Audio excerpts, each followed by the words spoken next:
Eu acho que tem dois papéis híbridos aqui nesse campinho, tá vendo? Um é esse André Ramalho. O Flamengo tem normalmente um atacante só, então muitas vezes o André Ramalho pode subir para fazer volante. E aí você vai empurrando o seu time para frente.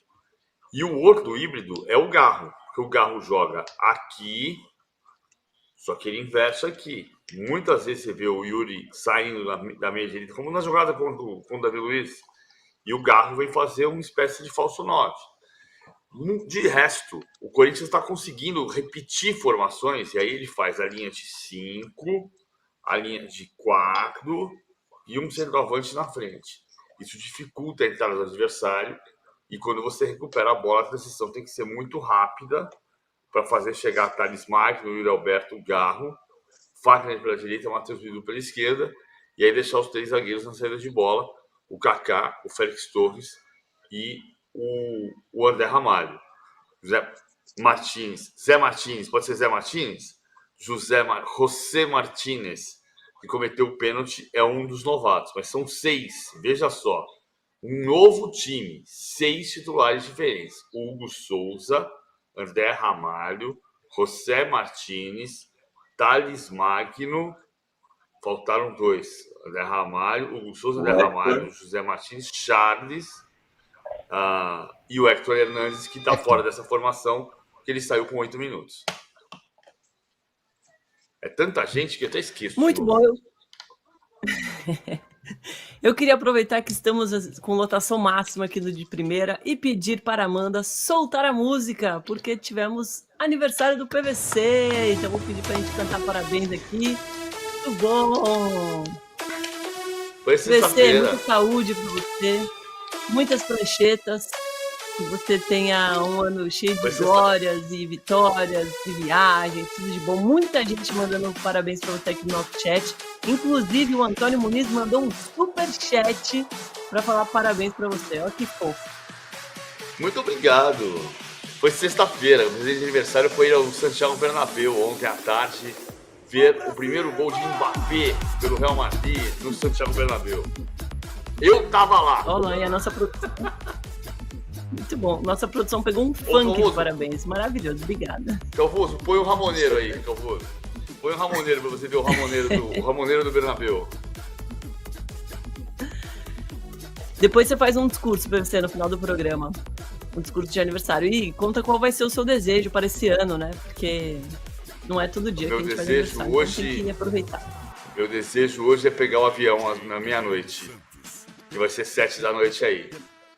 Amanhã estarei no meu estúdiozinho moderninho perto da minha casa, na zona oeste de São Paulo. Hoje ainda estou aqui na zona sul de Madrid.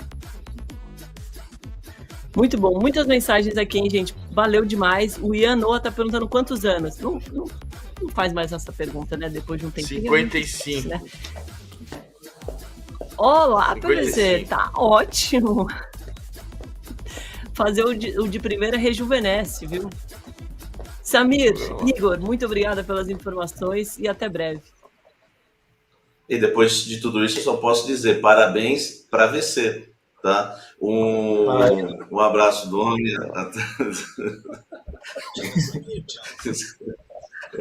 Acho que eu não vou pegar o avião, Domi. Vou ficar aqui. Não dá. Vou ficar aqui, não vou pegar o avião mais. É isso, Brasil. Abraço para VC, Igor, Hernandes. Ia falar um negócio do Alcaraz aqui que está em suspenso, vai ser julgado, mas nem vou mais, mas enfim. Vamos aí, a data FIFA chegou. Valeu. Ai, foi muito bom, eu ri.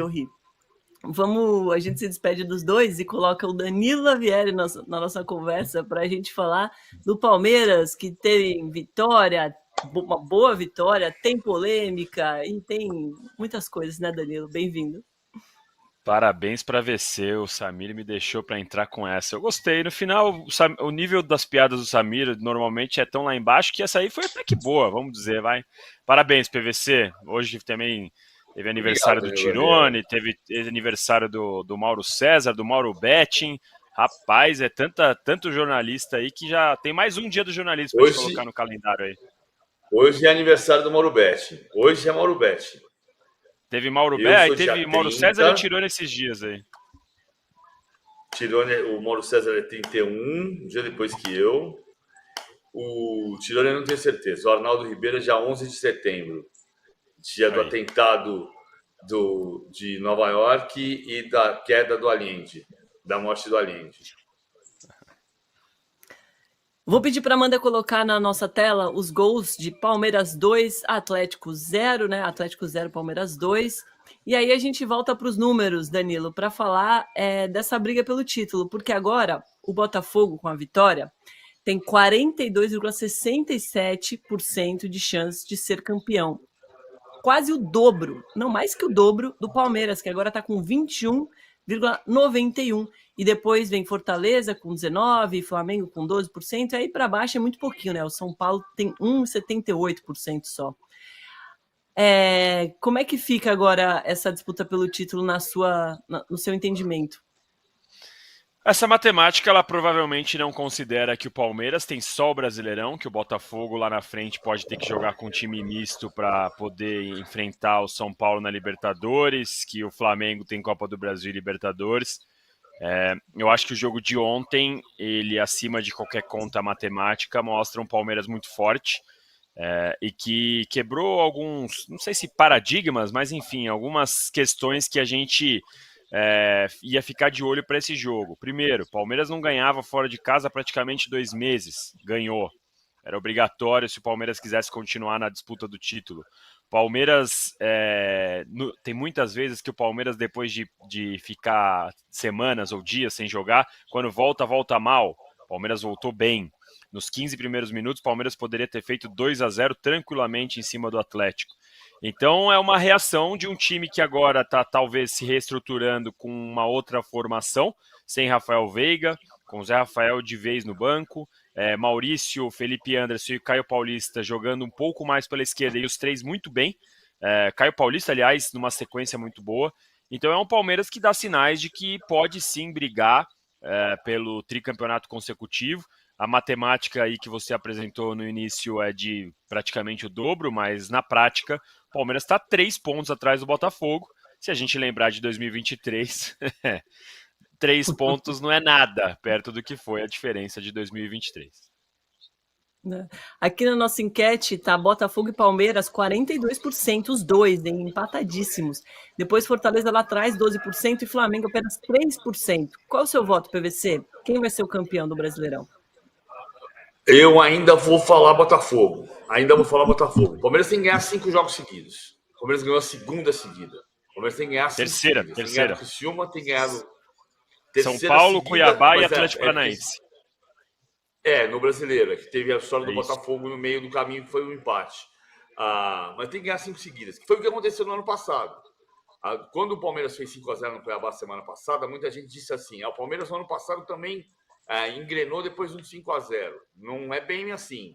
O Palmeiras, depois daquelas 4 derrotas consecutivas de Brasileirão no ano passado, ele ganhou do Coritiba 2-0 e aí ganhou do Cuiabá 5-0. E do Cuiabá não, aí ganhou do São Paulo 5-0. Dessa vez, ele vai ter que somar 5 vitórias seguidas, se ele somar 5 vitórias seguidas, é possível que nessa sequência ele ultrapasse Botafogo e Fortaleza. Mas nesse caminho tem o Criciúma, que eu lembro do Criciúma ganhando do Palmeiras no Parque Antártica, faz tempo, mas ganhou. O Vasco melhorou muito, o Vasco não perde há 8 jogos, então é um jogo dificílimo. Esse é o bom jogo de ter ido para Brasília, né, PVC? O fato de ter ido para Brasília ajuda o Palmeiras nesse caso. Jogar em São Januário é muito diferente. Ajudar. Né? Contraponto é que o Palmeiras vai ter que jogar no Brinco de Ouro de novo contra o Atlético Mineiro. Pode até ser que ainda tenha. Assim, veja, o que a CBF negou do pedido do Palmeiras para jogar no Allianz Parque na segunda-feira contra o Atlético, nesse caso faz sentido. Mas no caso do Cuiabá, não fazia sentido. O Palmeiras queria jogar no dia do seu aniversário, 26 de agosto, no Allianz Parque, e poderia, se não tivesse, poderia jogar no Allianz Parque, desmontando o palco no dia do show do Nat Roots semana passada. Agora é show do Eric Clapton, né? Show do Eric Clapton dia 28 de setembro e 29 de setembro. O Palmeiras queria jogar dia 30 e pediu para jogar dia 30, na segunda-feira, no Allianz Parque. desmontaria o show, ficaria com o palco ainda no Gol Norte, teria 30 mil lugares e jogaria no Allianz Parque. A CBF falou não. Por quê? Pela segunda vez a CBF negou. Dessa vez tem um sentido, pelo menos neste momento, porque se o Atlético confirmar a classificação na Copa do Brasil, ele vai ter que jogar contra o São Paulo na quarta ou na quinta-feira, ou o São Paulo não, semifinal da Copa do Brasil na quarta ou na quinta-feira, e nesse caso ele não pode jogar na segunda. Se o Atlético for eliminado pelo São Paulo, o Palmeiras tem que bater na porta de novo da CBF e dizer assim, e agora? Agora pode? Para tentar fazer o jogo na segunda-feira. Entendeu o que a CBF vai dizer? Porque a CBF negou pela segunda vez a mudança. O Palmeiras tem uma campanha de recuperação, que é mais plausível do que a do ano passado, mas não tem festa do caqui todo ano. Esse é o ponto. Não tem como ter certeza que vai virar. Acho que tem que ganhar 5 seguidas. No ano passado, a distância era de 14 pontos na 27ª rodada. Nós estamos na 25ª e a diferença é 3. Quando o Palmeiras ganhou do Botafogo 4-3, a diferença, que era de 6 pontos, caiu para 3. E o Botafogo tinha um jogo a menos. Então a diferença real ainda era de 6, faltando 7 jogos. E virou. Então pode virar. Mas não é para pensar que todo ano dá para fazer essa virada desse jeito. Vai ter um time em reconstrução, tem um time que está se mudando de cara, mudando de rosto, e que vai precisar de regularidade. Vitória, vitória, vitória, vitória, vitória. Se ganhar 5 seguidas, acho que pode passar nessa sequência. O Pato Duck tá mandando aqui, ó, que o Eric Clapton vai cantar Leila. Ops, Laila. Não. Bom. Não, mas tem outra melhor. É verdade, o Eric Clapton vai cantar Leila, assim como a Ivete Sangalo foi cantar para a Leila na semana passada, no ginásio do clube. Agora, se o Palmeiras ganhar 5 seguidas, ou seja, São Paulo, Cuiabá, Atlético Paranaense, Vasco, Criciúma e Vasco, nesse caso, jogar no brinco de ouro da princesa pode ser Tears in Heaven.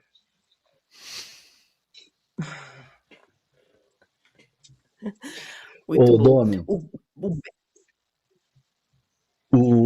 diante dessa fala do PVC, dessa questão da dificuldade, até mesmo a questão dos jogos e tal, uma das chateações do Abel Ferreira, e ele tem falado muito sobre isso, tem incomodado muito o treinador palmeirense, é essa questão do torcedor.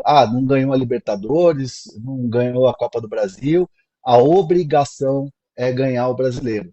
O Abel fica maluco da vida quando se fala em obrigação de ganhar o Campeonato Brasileiro. O Abel sabe que o Campeonato Brasileiro é complicado, é a montanha alta que você tem que escalar. Ele fala muito sobre isso nos livros. Ele sabe da competitividade do Campeonato Brasileiro, da dificuldade que vai ser. 12 times ali com possibilidades, né? Ele fala isso todo ano do brasileiro, já ganhou 2, ou seja, ele é um especialista em brasileiro, mas ele sabe que não existe essa de ter obrigação de ganhar. Ninguém tem obrigação de ganhar. O Abel tem um discurso muito claro de nem todo ano vai ser possível ser campeão.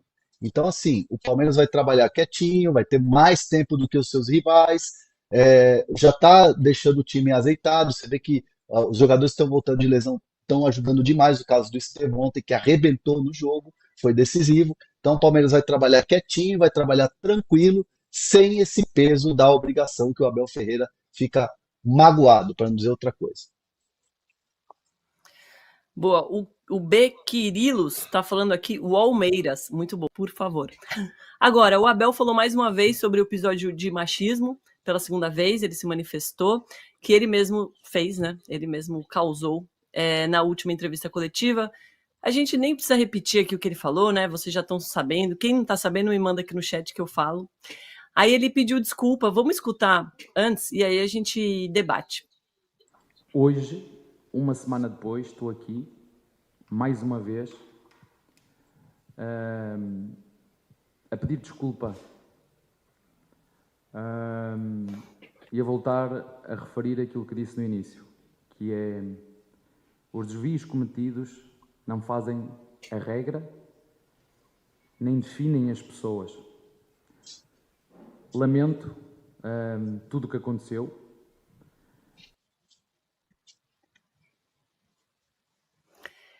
É importante, né, pedir desculpa assim, desse jeito, muito melhor do que aquela nota horrorosa que eles publicaram logo depois do episódio, né, Danilo? É importante a gente escutar isso, mas no final ele fala assim, bom, assunto encerrado, mais ou menos, né, assim, infelizmente, enquanto a gente ainda mora num país muito machista, em que 6 mulheres são mortas estupradas por dia, a gente não vai, infelizmente, encerrar esse assunto do machismo tão cedo, né, Danilo?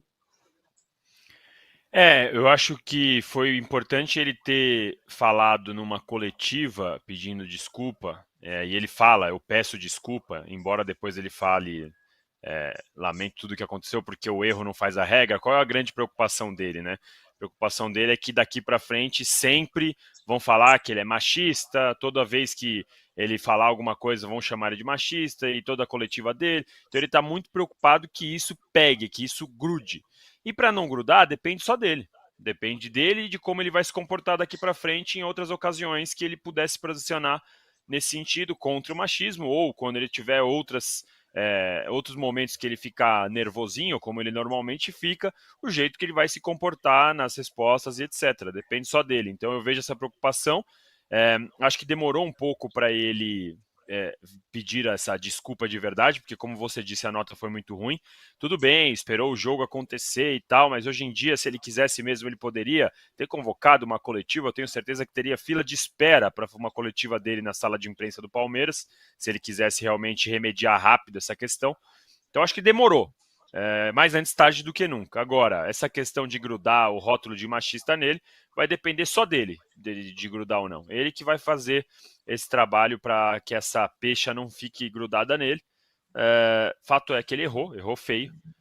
E como você disse, a gente está num país machista, que tem casos e casos, e que ele pode se tornar, de repente, um agente num combate a esse problema que a gente tem na sociedade. Qual?